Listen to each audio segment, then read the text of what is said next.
Martina Kováčiková, Spútaná životom. Prolog. Život niekedy nejde tak, ako by sme si predstavovali.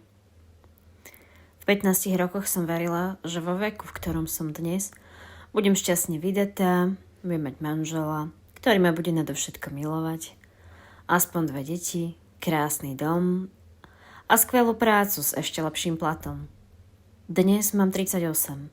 Som vydatá, ale moje manželstvo je roky už len zdrapom papiera a jediné, čo z neho pre mňa ostalo, je náš syn a moje priezvisko.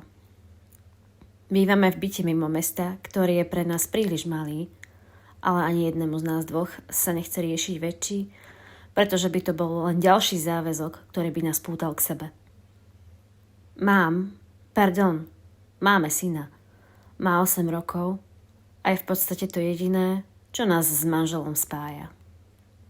Keď som pred 9 rokmi zistila, že som tehotná, zrútil sa mi celý svet. Nie som z tých žien, ktoré boli obdarené takoutou bezhraničnou láskou k deťom a mimoriadnym materinským púdom. V momente, keď sa na teste objavili 2 čiarky, začala som plakať. Ale nie od šťastia. Prehral sa mi pred očami celý môj život, čo všetko som chcela ešte dosiahnuť a čoho všetkého sa budem musieť vzdať. A hlavne, ako to celé zvládneme finančne. V tom čase som ešte verila v lásku a krásny partnerský život. Ale čas mi ukázal, že som bola naivná. Môj manžel nikdy nebol ideál vernosti a oddanosti. Vždy som bola ja tá, ktorá to medzi nami držala pokope a pestovala náš vzťah. Keď sa narodil Marek, veľa sa zmenilo. Mne pribudli okrem kýl aj zdravotné problémy a ostala som doma sama s miminom. Bývali sme mimo mesta a cestovať s novorodencom a potom stráviť 2 hodiny v kolóne na ceste domov bolo nemysliteľné. A tak plynul čas. Ja som bola zavretá doma medzi plienkami, flaškami, dudlami a neskutočným množstvom hračiek. Dni sa vliekli a nadobudla som pocit, že už je zo mňa len akási imitácia ženy, ktorá nestojí za nič. Manžel si žil ďalej svojim spoločenským životom slobodného muža a ja som sa čím ďalej, tým viac uzatvárala do seba. Počase som si vytvorila svoj vlastný svet, do ktorého som nikoho nepúšťala. Po rodičovskej dovolenke ten, kto vymyslel ten názov, ju zrejme nikdy neabsolvoval. Som sa vrátila do práce, medzi ľudí a začala som opäť aspoň trošku žiť. Marek chodil do škôlky a tak som mala opäť čas aj pre seba. Chlapi, vrátane môjho manžela, ma nezaujímali. Obručku som prestala nosiť už dávno. A tak sa občas stávalo, že sa okolo mňa motali rôzni muži, ale záujem z mojej strany nikdy nebol. Nechcela som si komplikovať môj už aj tak dosť komplikovaný život ešte viac. 4 roky som do svojho života nepustila žiadneho muža. Presvedčila som samu seba, že už nikdy v živote nebudem veriť žiadnemu chlapovi, že už nikdy nikomu nedovolím, aby mi zlomil srdce. Keby som vtedy vedela, ako veľmi som sa mýlila. Kapitola 1. Marek, musíš stávať, lebo prídeme neskoro. Už mi dochádzala trpezlivosť. Schmatla som paplón a stiahla ho z neho. Mamina, čo robíš? Nevidíš, že ešte spím? Hlboký nádych a výdych. Vidím, že spíš, ale už musíš stávať. Je hrozne veľa hodín. Prídeme neskoro.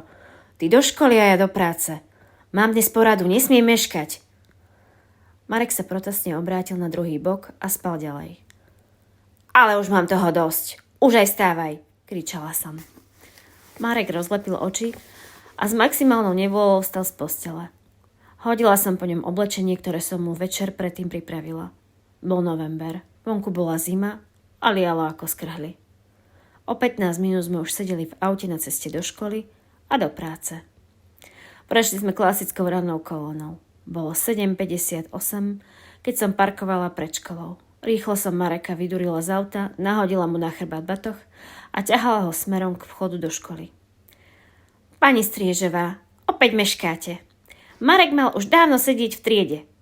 Osopila sa na mňa zástupkyňa riaditeľky hneď vo dverách. Prepačte, robím čo môžem, ale tie kolóny sú otrasné. Marek, prosím ťa, pohni si, vidíš, že ideme neskoro. Tlačila som ho do šatne. V rýchlosti sa prezul, vyzliekol bundu a utekal do triedy. Ako okolo mňa prebehol, dal mi letmý bosk na líce a už ho nebolo. Rýchlo som sa zo školy vytratila, nastúpila do auta a ponáhľala sa do práce. A zda si šéfka nevšimne, že zas idem neskoro. Poráda začína o 20 minút, to stíham. Šomrala som si pre seba v aute. Stihla som? Ochop, ale stihla. V práci deň bežal rýchlo ako vždy. Bol piatok a ja som sa nevedela dočkať po obede. Konečne budem mať víkend pre seba. Mareka si berú na víkend moji rodičia a manžel odchádza na akúsi chatu s kamarátmi. Tento víkend je bibliotéka, na ktorú sa vždy neskutočne teším. A keďže som sama, môžem sa tam pokojne poflakovať celé hodiny. Preboha, už sú 3. To sa kedy stalo? Danka na mňa pobavene pozrela. Mariana, ty jazda nikdy neprídeš včas. O koľkej si mala vyzdvihnúť Mareka? Smiala sa. Ja som naozaj rada, že sa bavíš. O 3:00 mu skončila angličtina. Utekám po neho a potom domov. Musím ho pobaliť. O 5:00 prídu naši. Odpovedala som, odchádzajú z kuchynky, kde sme pili kávu. Uži si voľný víkend, zakričala za mnou Danka. Ďakujem, aj tebe pekný víkend, zavolala som od výťahu. O 6:00 som slávnostne zabuchla dvere bytu. To ticho. Vzala som si z nočného stolika rozčítanú knihu a usalašila sa v obývačke na gauči. Milovala som tento čas pre seba. Knihy boli mojou veľkou láskou. Dávali mi to, čo mi tak strašne chýbalo. Únik z reality všedných dní. Spolu s hrdinami mojich kníh som prežívala, čo som sama nemala. Na druhý deň ráno som zhltla ľahké raňajky, vypila kýbel kávy a vybrala sa na bibliotéku. Mala som naštudovaný program a presne som vedela, čoho sa chcem zúčastniť. Vonku opäť pršalo. Ako inak. V šatni som odložila svoj kabát a vybrala sa za vôňom, ktorú som tak milovala. Niekomu voňajú bábätka, niekomu benzín a mne knihy. Je to ako droga, ktorej nemám nikdy dosť. Vôňu kníh som zbožňovala od detstva. Mama ma vždy okrikovala, keď som v knihkupectve strkala nos do kníh. Len aby som si fetla. Tak sa na to pozrime. Iker, tam je ľudí ako dreva, tam pôjdem neskôr. Martinus, zás len pár bestsellerov. Nevadí, možno tam niečo nájdem. Šomrala som si pre seba a rozhliadala sa po stánkoch jednotlivých vydavateľstiev. Po 2 hodinách som mala v taške 5 nových kníh. Presunula som sa k stánku, ktorý patril antikvariátu. Dúfala som, že by som tam mohla nájsť knihy, ktoré som už dlhšie hľadala. Bože, tento nekoordinovaný chaos. To usporiadanie nemá absolútne žiadnu logiku. Nie je to ani podľa ABCD, ani podľa žánru, ani podľa ničoho. Pohoršovala som sa. Krvopotne som prešla niekoľko regálov, keď som zbadala prvú knihu od jedného z mojich obľúbených autorov. Už som sa po nej načahovala, keď mi zmizla pred očami. Čo do pekla? Zasekla som sa. Obzrela som sa a chcela vedieť, čo za debila mi vzal knihu spred nosa. Stál za mnou. Listoval si v mojej knihe a tváril sa, ako by som tam ani nebola. Bol vysoký, modré oči, tmavé vlasy, žiadny krásavec, typický knihomol. Mohol mať tak medzi 45 až 50. To robíte bežne, že ľuďom vezmete knihu spred nosa? Osopila som sa na neho. Prosím? Zdvihol oči od knihy a nechápavo na mňa pozrel. Ale nič. Odsekla som a odišla. Prešla som k inému stánku a začala si listovať v knihách. Práve som držala v ruke knihu od jedného talianskeho autora, keď sa mi za chrbtom ozvalo. To vás nebude baviť. Tentokrát som ja zdvihla oči od knihy a prekvapene sa spýtala. Prosím? Hovorím, že vás to nebude baviť. Nie je to literatúra pre ženy. Áno, bol to ten príšerný chlap, ktorý mi vyfúkol knihu spred nosa. To myslíte vážne? Samozrejme, ženská literatúra je tuto za rohom. Usmieval sa na mňa a prstom ukazoval na nejaké miesto za mojim chrbtom. Moment, povedala som a začala som sa prehrabávať v kabelke. Vytiahla som peňaženku, otvorila ju a pozrela na neho. Ach, áno, je tu. Nechápavo na mňa pozrel. Môj občiansky preukaz. Stále je tu? Vidíte? Otočila som mu peňaženku s občianskym prednos. Takže som ešte stále svojprávna a viem sa sama rozhodnúť, čo sa mi bude páčiť a čo nie. Začal sa smiať a ja som mala chuť ho udrieť. Som veľmi rada, že sa bavíte, ale teraz, ak dovolíte, uhnite. Preto som ho odstrčila.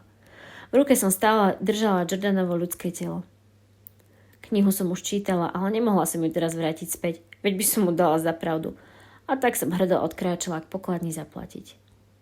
Neznámy príšerný chlap tam stále stál a ja som cítila na chrbte jeho pohľad. Rýchlo som knihu vyplatila, strčila ju do tašky a čo najrýchlejšie odtiaľ zmizla.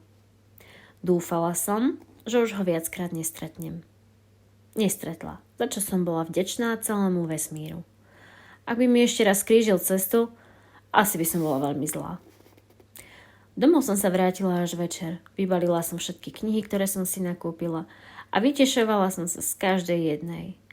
V tom mi prišlo na rozum, že skúsim na knihu, ktorú mi ten chlap vyfúkol z prednosa, dať inzerát na Facebook a zda sa o niekoho nájde. Vzala som mobil, našla na internete obálku knihy a zverejnila dopyt v skupine na to určenej. Chvíľu som si ešte čítala, ale prišla na mňa akási únava. A tak som šla spať. Ráno mi na Facebooku svietilo upozornenie, že kto si reagoval na môj dopyt. Fíha, neuveriteľné, povedala som si. Našla som si od tej osoby správu. Nevedela som identifikovať, či je to žena alebo muž, keďže nepoužívala normálne meno. Ale však to je úplne jedno. Dôležité je, že má knihu a chce mi ju predať. Dohodli sme sa, že v pondelok si pre ňu prídem kdesi v starom meste. Víkend sa pomaly chýlil ku koncu a ja som čakala, kedy sa vráti domov osadenstvo nášho bytu a budeme sa môcť vrátiť k našej rutine.